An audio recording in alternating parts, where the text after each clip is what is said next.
Welcome everyone. We'll talk about path goal and great men theory in this particular presentation. So we'll establish what exactly is path goal theories and great men theories thereby. So path goal theories is what we will talk about. We'll talk about the various conditions of leadership motivations, the behaviors of the leaders, the behaviors of the followers, the characteristics of the leader, the characteristics of the follower. Essentially, both of them, the leaders and the followers, are there for accomplishment of the task. So we need to also decipher task characteristics and how does path goal theory works around it. PGT is path goal theory works around.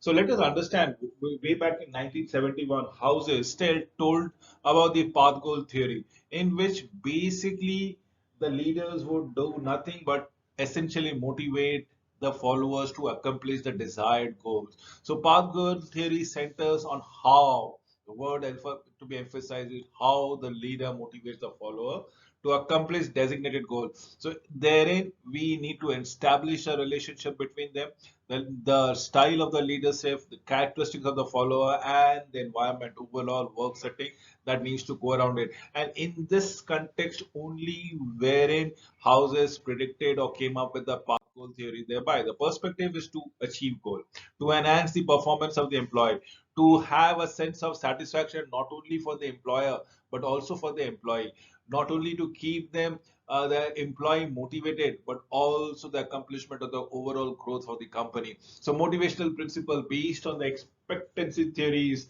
followers are motivated if they believe they're able to and perform or performing their work, that their efforts will result in a certain outcomes. If they put in effort, there will be an outcome which is favorable to the requirement, that the payoff for doing such works are worthwhile, as the case might be. This is what we are actually telling it down time and again from all perspective that needs to be ascertained.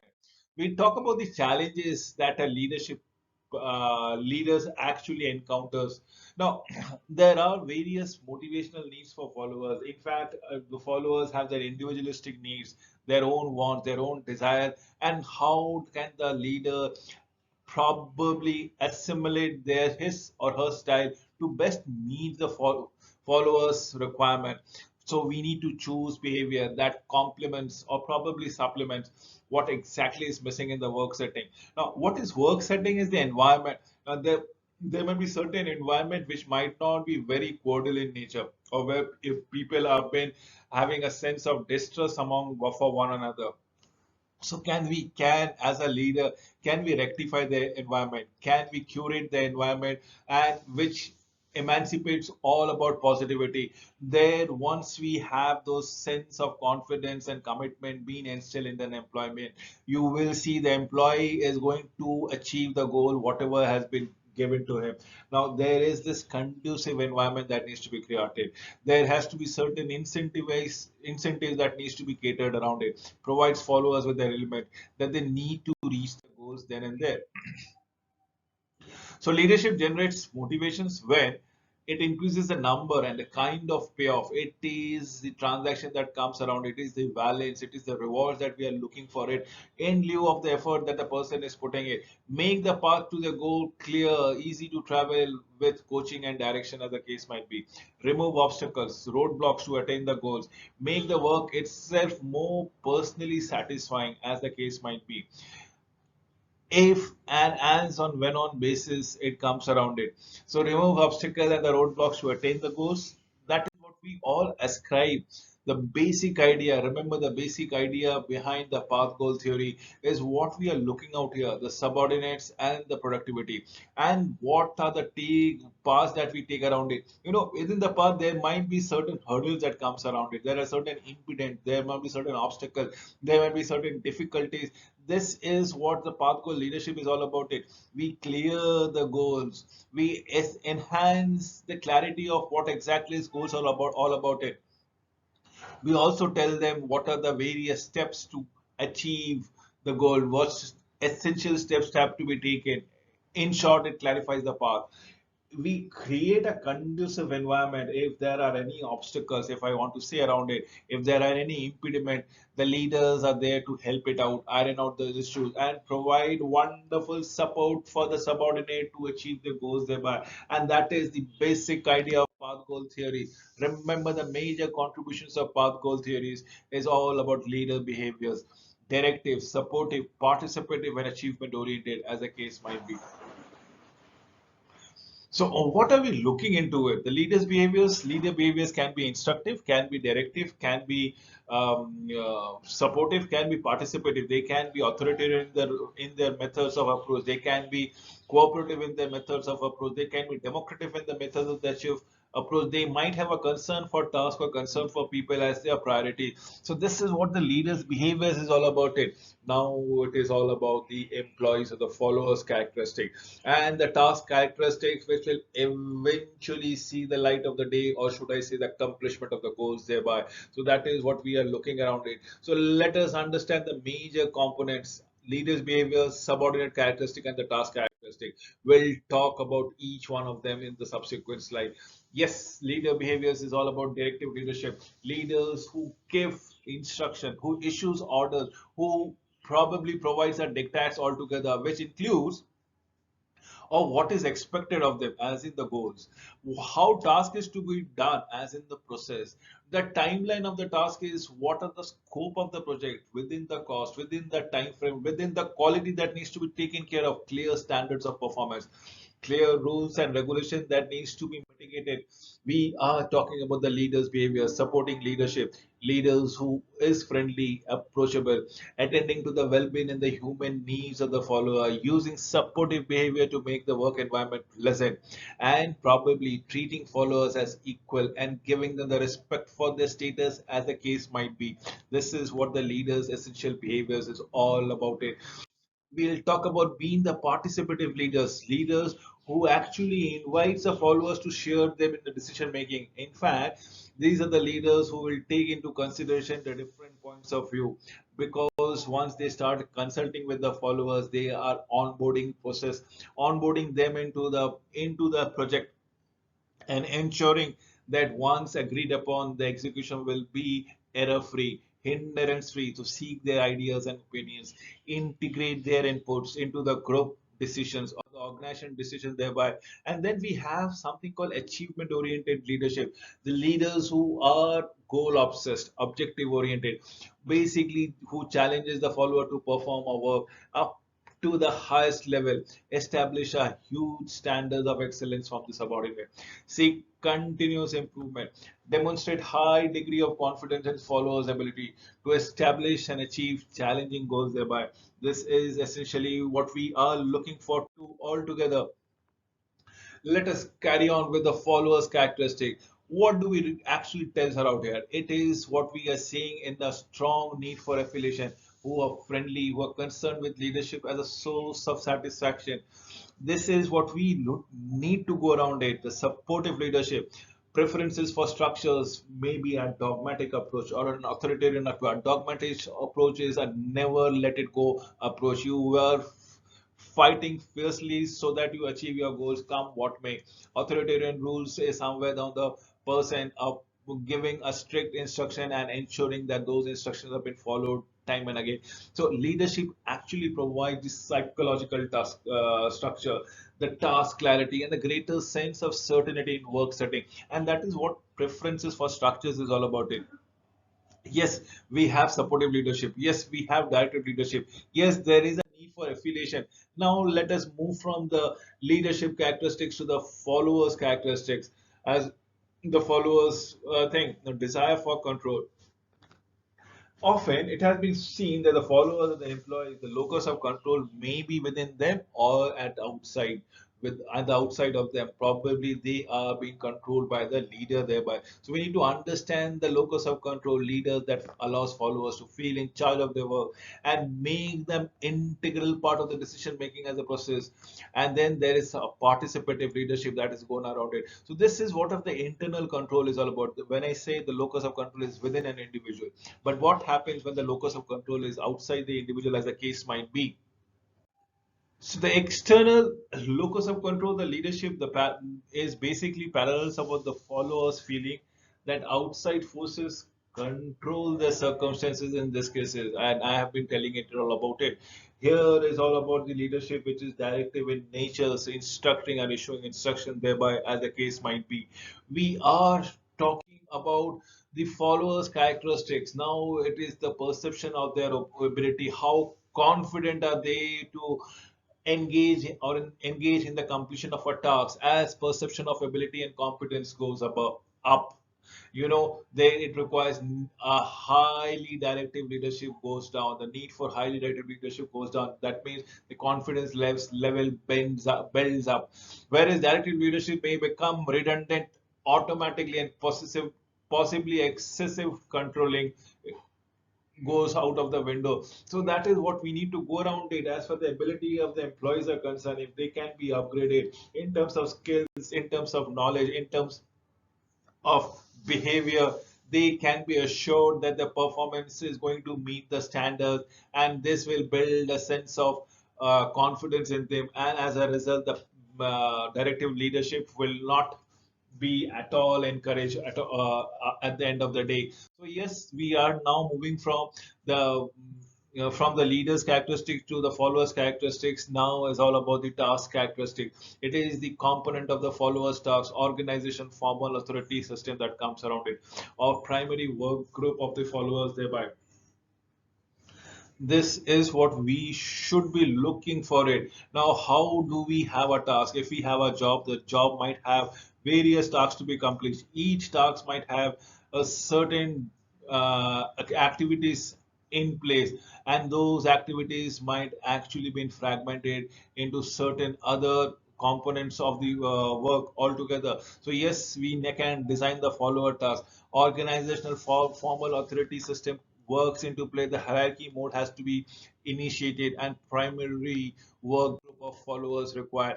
The task characteristic requires involvement of a leader, because at times the leaders are the only people who can give some sense into the madness or some sense of resemblance into the unclear, ambiguous goal that has often been set. Leaders need to provide support to maintain the motivation of the employee by having a repetitive focus on what is to be done, navigating them, and probably having a coordination exercises every now and then. Weak formal authority. If the formal authority system is weak, the leader needs to assist the follower by making rules, by making work requirement absolutely crystal clear. And in case there is a non-supportive weak group of norms, leaders need to help build cohesiveness and role responsibility thereby. This is what we are looking forward to it. Task characteristics, obstacles, anything in the work setting that gets in the way of the follower, they create excessive uncertainty, frustration, or threats for the follower. Thereby, leaders' responsibility is to help the followers by removing the obstacles, helping the followers around them, as the case might be. We need to understand where it is going wrong, what is actually happening. Assisting with obstacle will increase the followers' expectations to complete the task, their sense of job satisfaction as on when on basis, and that is what to be understood of the task characteristic. Are there any impediments?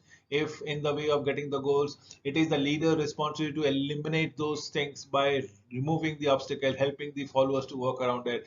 Remember, followers' expectation to the complete the tasks will create a sense of confidence and job satisfaction once the obstacles has been removed.